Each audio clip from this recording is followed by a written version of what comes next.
Hello बच्चों, welcome back to Indian academy. आज हम लोग करेंगे कंप्यूटर साइंस क्लास 12 का मॉडल सेट पेपर नंबर 1।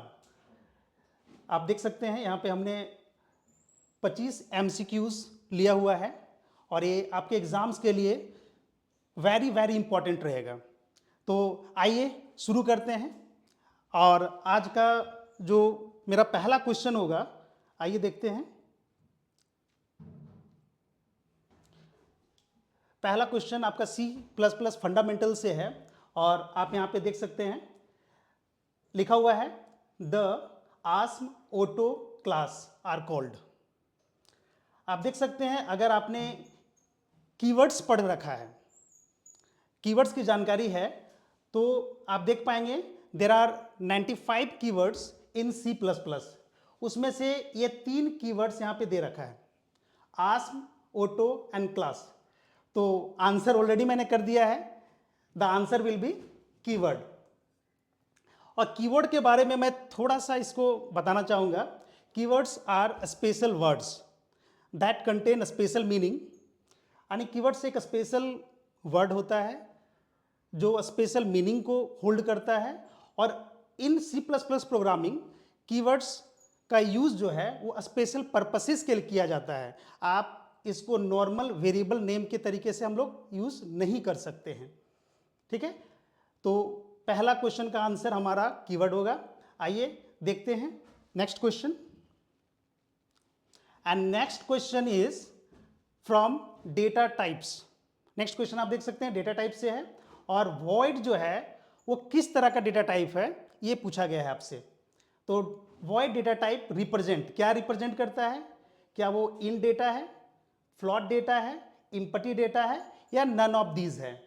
तो हम देख सकते हैं यहाँ पे जो हमारा इंट है, फ्लॉट है और इम्पटी है, नन ऑफ दिस तो होगा नहीं। ठीक है, इंट होगा नहीं, फ्लॉट नहीं होगा। इसका करेक्ट आंसर होगा option number C, that is empty data type.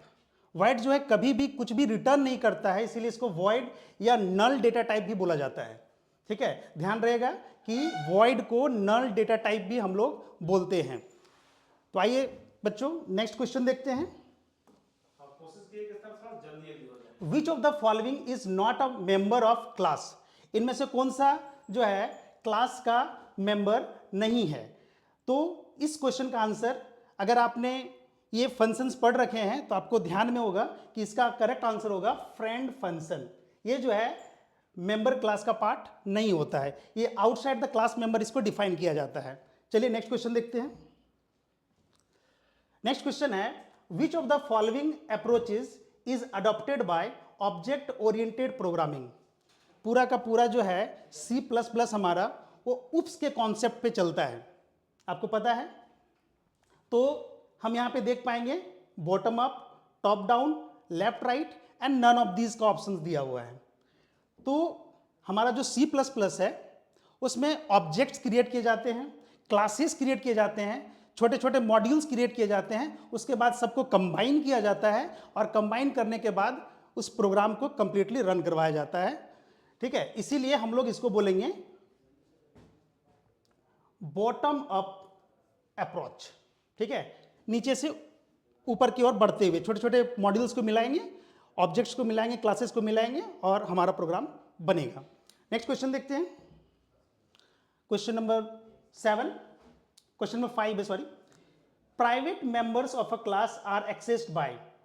Private members को किसके द्वारा एक्सेस किया जा सकता है? अगर आपने एक्सेस स्पेसिफायर देखा होगा तो हमारे पास 3 कैटेगरी के स्पेसिफायर्स होते हैं, प्राइवेट, पब्लिक और ये 2 हो गए। ठीक है, प्राइवेट हो गए, पब्लिक हो गए।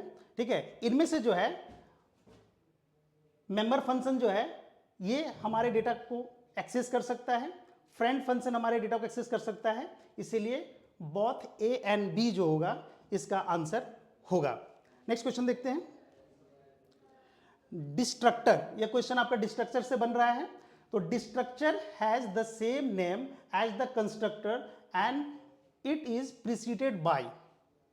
तो जब भी हम लोग डिस्ट्रक्टर का बात करते हैं। डिस्ट्रक्टर का यूज सी प्लस प्लस में जो ऑब्जेक्ट क्रिएट किया गया है उसको डिस्ट्रॉय करने के लिए, उसको रिमूव करने के लिए यूज किया जाता है। और कभी भी जब हम डिस्ट्रक्टर का यूज करते हैं उससे पहले हम लोग इस साइन का यूज करते हैं, इसको बोलते हैं टिल्ड साइन, TILD, टिल्ड का साइन। ठीक है, तो ये हमारा सी नंबर इसका करेक्ट आंसर होगा। आइए नेक्स्ट देखते हैं। नेक्स्ट क्वेश्चन है, when a class contains object of other class type as its member then it is called. जब कोई क्लास दूसरे ऑब्जेक्ट्स को कंटेन करता है तो उसको क्या बोलते हैं? इसका आंसर बी नंबर होगा, कंटेनरशिप। आइए नेक्स्ट देखते हैं। नेक्स्ट क्वेश्चन है, if a class 10, sorry class X बोलेंगे इसको हम, if a class X inherit from class Y then Y is called of X. अगर एक्स क्लास से अगर हम देखें तो एक्स ये क्लास है, एक्स क्लास से वाई क्लास को इनहेरिट किया गया है, तो हम लोग वाई क्लास ऑफ एक्स को क्या बोलेंगे? तो ये हमारा होगा सुपर क्लास, यानी एक्स जो होगा हमारा सुपर क्लास होगा। ठीक है, और इसको बोलेंगे एब्स्ट्रैक्ट क्लास, क्योंकि ये एक्स से वाई को निकाला गया है। ठीक है, नेक्स्ट चलते हैं। एंड नेक्स्ट क्वेश्चन है हमारे पास, ये आईओ स्ट्रीम से लिया गया है। A stream is a sequence of, stream sequence of क्या होता है? तो इसका करेक्ट आंसर होगा बाइट्स। क्या आंसर होगा? बाइट्स होगा। स्ट्रीम जो है वो बाइट्स का सीक्वेंस होता है। नेक्स्ट क्वेश्चन देखते हैं, ये फाइल हैंडलिंग से है। द स्पेस दिया हुआ है, are the files that store data pertaining to a specific application for later use. ठीक है, ये फाइल हैंडलिंग से है, इसका करेक्ट आंसर होगा data files. B number option होगा कि डेटा फाइल्स जो है वो स्टोर करता है डेटाज को। ठीक है, कभी भी दोबारा यूज करने के लिए। नेक्स्ट क्वेश्चन हम देख सकते हैं, हमारे पास एक क्वेश्चन है जो पॉइंटर से है। A variable that holds memory address is called. एक ऐसा वेरिएबल जो मेमोरी एड्रेस को होल्ड करता है सी प्लस प्लस में, उसको क्या बोलते हैं? तो इसका करेक्ट आंसर होगा पॉइंटर।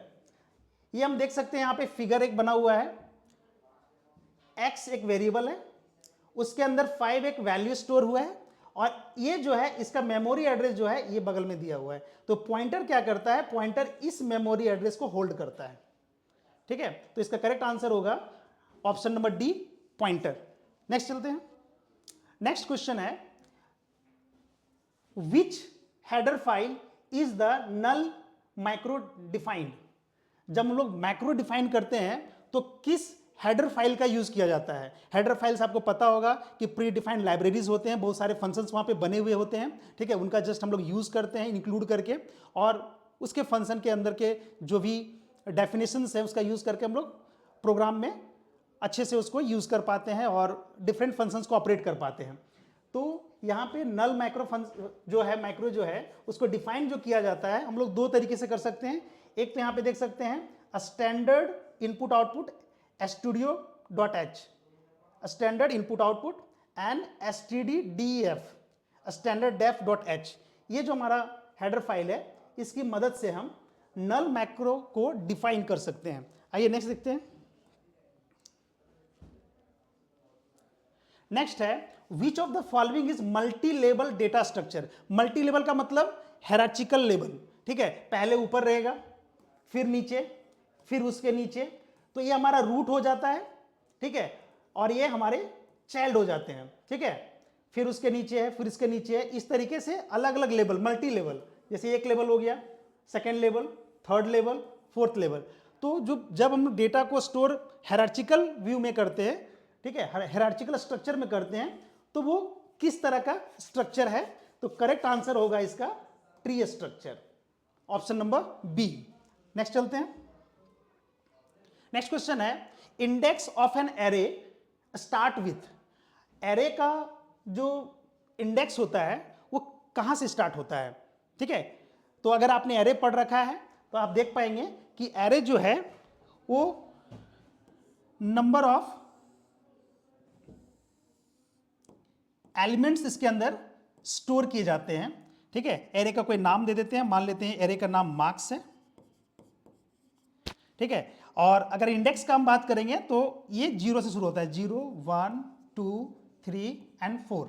अब इसके अंदर हम लोग इस हर एक एलिमेंट्स के अंदर हम लोग कुछ डेटा को रख सकते हैं। ठीक है, मान लेते हैं मार्क्स में यहाँ 50 है, 30 है, 70 है, 90 है, 95 है।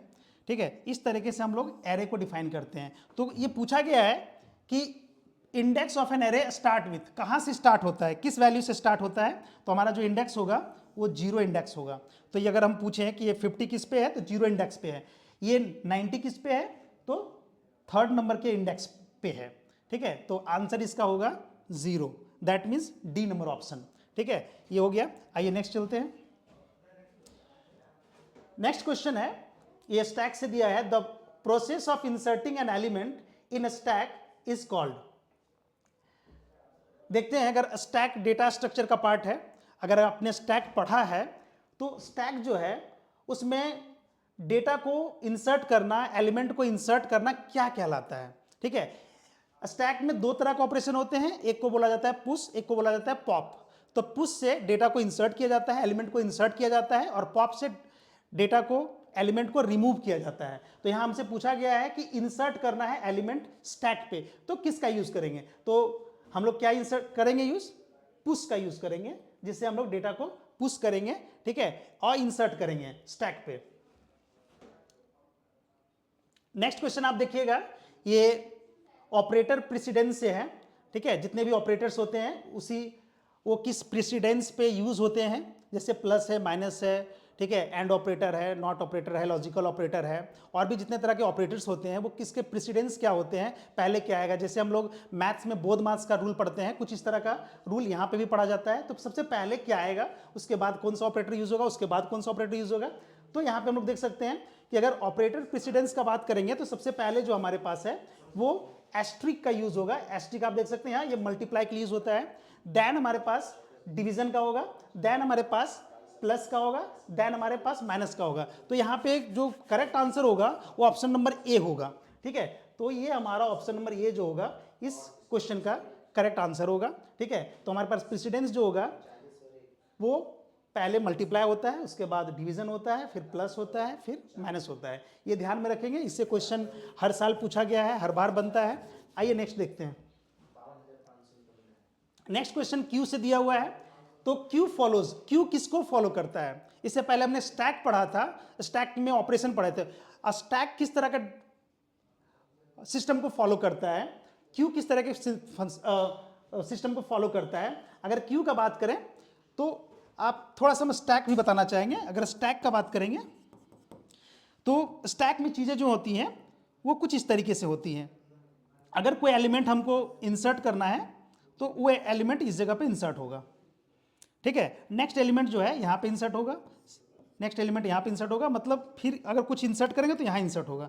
अगर ये इंसर्ट हो जाएगा तो फिर उसके ऊपर, उसके ऊपर। जैसे अगर हम लोग प्लेट्स को रखते हैं, अगर हम देखते हैं अगर प्लेट रखते हैं तो एक के ऊपर एक के ऊपर एक के ऊपर रखते हैं, तो प्लेट्स जो है वो स्टैक डेटा स्ट्रक्चर को फॉलो करता है, ऐसा हम बोल सकते हैं। ठीक है, इसमें क्या होता है कि हम लोग नीचे वाले प्लेट को नहीं निकाल सकते हैं। अगर एक प्लेट है, दूसरा plate, third plate, fourth plate, fifth plate, ठीक है, तो अगर हम चाहेंगे इस प्लेट को निकाला तो नहीं, अगर हम रिमूव करना है तो हमको सबसे पहले जो सबसे लास्ट में हम लोग ने जो इंसर्ट किया प्लेट उसी को रिमूव करना पड़ेगा।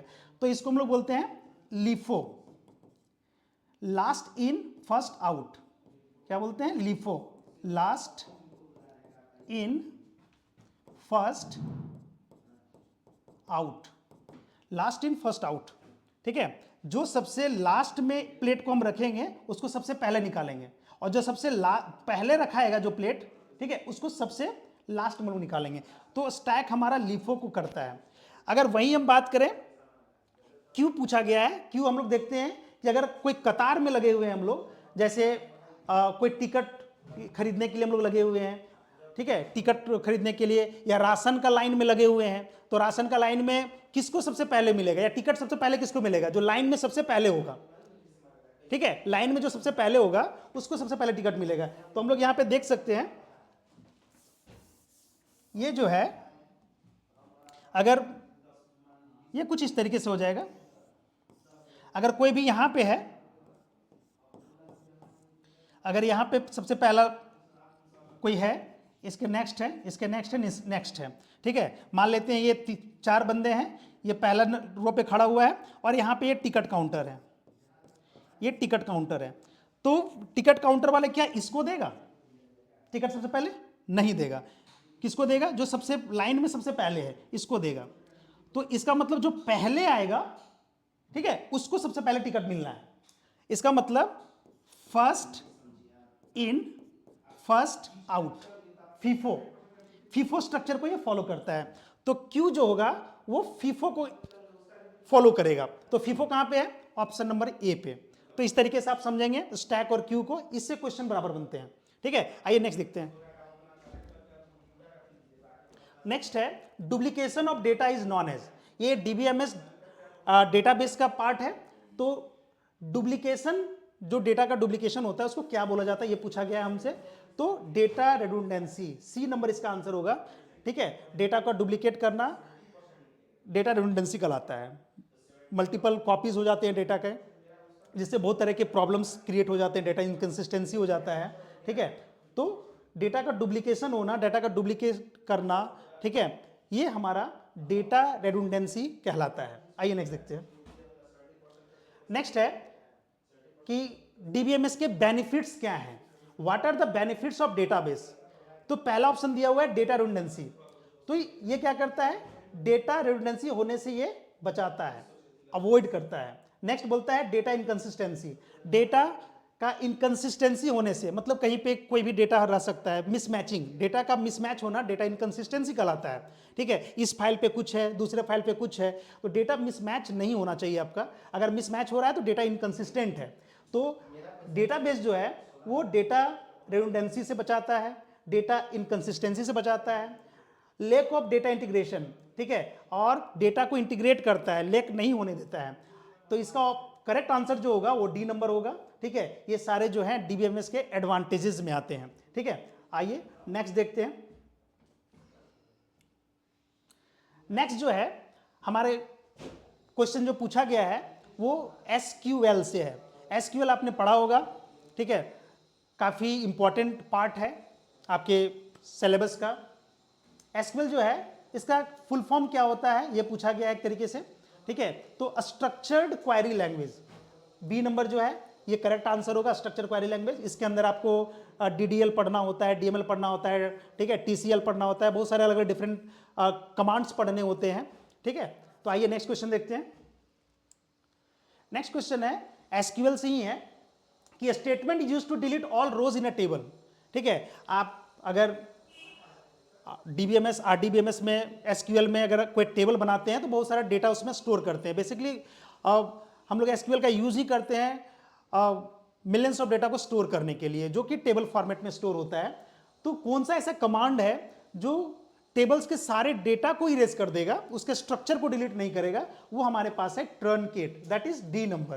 तो डी नंबर क्या करेगा? हमारे टेबल स्ट्रक्चर को डिलीट नहीं करता है, उसमें जितने भी रोज होते हैं उसके अंदर जो डेटा होता है उसको इरेज कर देता है, ठीक है। और भी सारे कमांड्स हैं, जैसे डिलीट जो है, ठीक है, ये एक पर्टिकुलर किसी डेटा को डिलीट करता है, ठीक है। ड्रॉप कमांड जो है पर्टिकुलर पूरे टेबल को डिलीट कर देता है, ठीक है।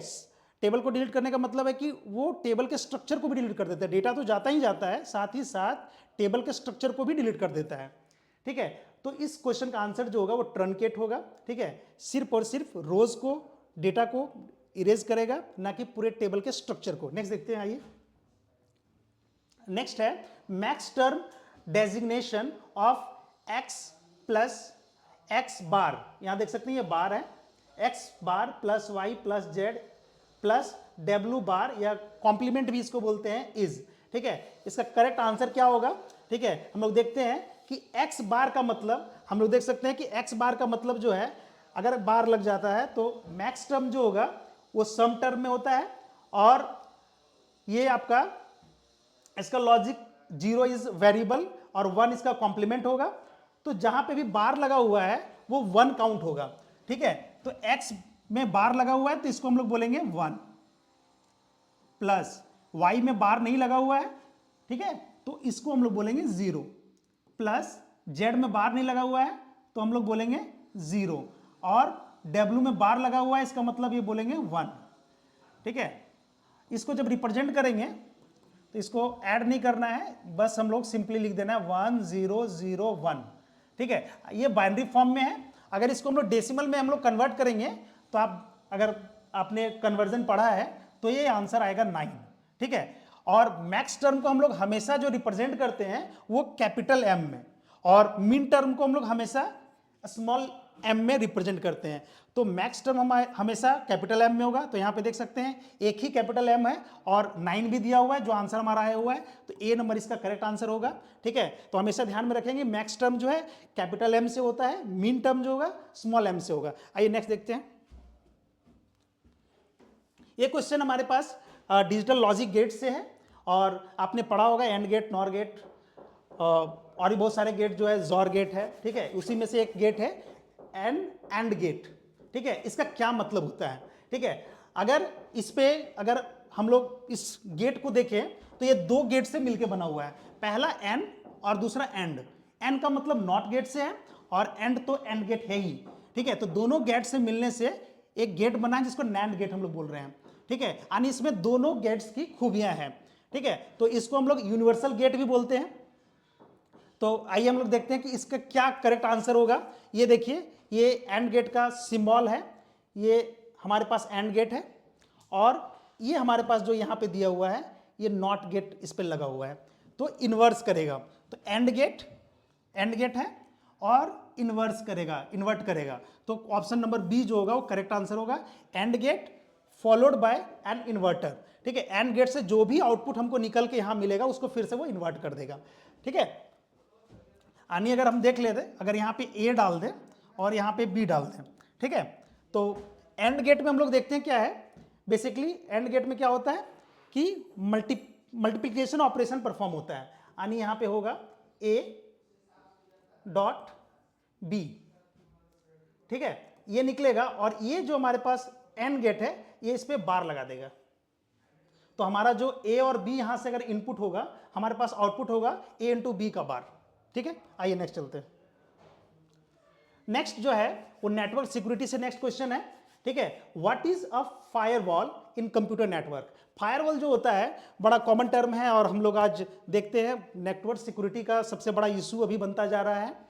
तो नेटवर्क को सिक्योर करने के लिए हमारे पास जो बेस्ट वे होगा वो हमारे पास फायरवॉल का होगा। फायरवॉल जो है वो दो रूप से होते हैं। ठीक है, एक तो हार्डवेयर होता है, दूसरा जो होगा वो सॉफ्टवेयर होता है, या हार्डवेयर सॉफ्टवेयर दोनों का कॉम्बिनेशन भी हो सकता है। ये हमको साइबर थ्रेट से बचाता है।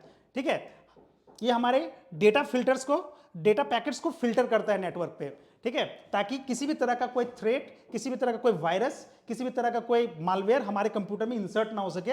उसको रोकने के लिए, उससे बचाने के लिए हम फायरवॉल का यूज करते हैं नेटवर्क सिक्योरिटी के लिए। तो यहाँ पे हम लोग पढ़ सकते हैं कि पहला ऑप्शन दिया हुआ था फिजिकल बाउंड्री ऑफ नेटवर्क, नहीं, ये होगा नहीं, फिजिकल बाउंड्री नहीं है। An operating system of a computer network, operating system भी नहीं है। A system design to prevent unauthorised access, हाँ बिल्कुल। ठीक है, ये जो है किसी भी अनऑथराइज्ड पर्सन को आपके कंप्यूटर तक पहुंचने से रोकता है। ठीक है, किसी भी अनऑथराइज्ड प्रोग्राम को आपके कंप्यूटर को एक्सेस करने से रोकता है। तो हमारे पास जो करेक्ट आंसर होगा वो सी नंबर होगा। ठीक है, आइए नेक्स्ट देखते हैं। बड़ा इंपॉर्टेंट क्वेश्चन है, फायरवॉल से क्वेश्चन बराबर पूछता है। नेक्स्ट चलते हैं। नेक्स्ट क्वेश्चन हमारे पास है डेटा कम्युनिकेशन का। तो डेटा कम्युनिकेशन में देखते हैं, क्वेश्चन है which data communication method is used to transmit the data over a serial communication. कौन सा ऐसा कम्युनिकेशन मेथड है जिसमें डेटा का सीरियल कम्युनिकेशन होता है, टू वे कम्युनिकेशन होता है। ठीक है, तो अगर आपने मेथड ऑफ कम्युनिकेशन पढ़ा होगा तो उसमें तीन तरह के चीजें दी होती हैं। पहला सिंप्लेक्स है, half duplex and full duplex है। सिंप्लेक्स में क्या होता है, डेटा वन वे जाता है। जैसे कीबोर्ड से डेटा हम दिए तो वो डेटा जो है कीबोर्ड में डायरेक्टली चला गया, तो ये हो गया सिंपलेक्स का पार्ट। ठीक है, कि एक साइड से डेटा गया और वो उधर से कुछ भी रिटर्न नहीं हुआ, उसको बोलते हैं सिंप्लेक्स। तो यहाँ पे सिंप्लेक्स का बात नहीं है। नेक्स्ट चलते हैं हाफ डुप्लेक्स। हाफ डुप्लेक्स में क्या होता है कि डेटा जो है टू वे कम्युनिकेट होता है, लेकिन वन टाइम में एक ही साइड से डेटा जाएगा। जैसे वॉकी टॉकी, एक बार में कोई बोल रहा है तो वो तब तक सुनेगा जब तक इधर से मशीन को ऑफ ना किया जाए। ठीक है, वॉकी टॉकी में क्या होता है कि एक साइड से पहले बोला जाता है, फिर इधर से ओवर किया जाता है तो नेक्स्ट पर्सन उधर से फिर बोल सकता है, फिर वो ओवर करेगा फिर बोल सकता है। ठीक है, इसका मतलब एक बार में एक ही पर्सन बोल सकता है, दूसरा नहीं बोल सकता है। लेकिन आज हम लोग देखते हैं कि मोबाइल कम्युनिकेशंस वगैरह में कि दोनों तरफ से बात कर रहे होते हैं, दोनों तरफ से एक दूसरे को लोग इंटरप्ट कर रहा होता है, यानी टू वे कम्युनिकेशन हो रहा होता है। जब भी हम लोग टू वे कम्युनिकेशन का बात करेंगे तो हमारे पास फुल डुप्लेक्स का कॉन्सेप्ट होगा। फुल डुप्लेक्स में क्या होगा कि दोनों साइड से बातें हो रही होंगी, जो आज हम लोग देखते हैं कि आज का जो हम लोग टेली कम्युनिकेशन है, मोबाइल फोन से हम लोग जो कम्युनिकेट करते हैं, वॉइस कॉलिंग हो, वीडियो कॉलिंग हो, जो भी करते हैं वो फुल डुप्लेक्स का एग्जांपल है। तो सीरियल कम्युनिकेशन का मतलब ये होता है कि दोनों तरफ से जो है कम्युनिकेशन हैपन होगा। तो ये करेक्ट आंसर इसका सी नंबर होगा। आइए नेक्स्ट चलते हैं। और नेक्स्ट स्लाइड अब नेक्स्ट वीडियो में आप लोग को दिखाया जाएगा। इसी चैनल पे आप लोग को हमारा पार्ट 2 मिलेगा और फिर से मैं यहाँ पे आप लोग के साथ मौजूद रहूँगा और भी अच्छे क्वेश्चंस के साथ।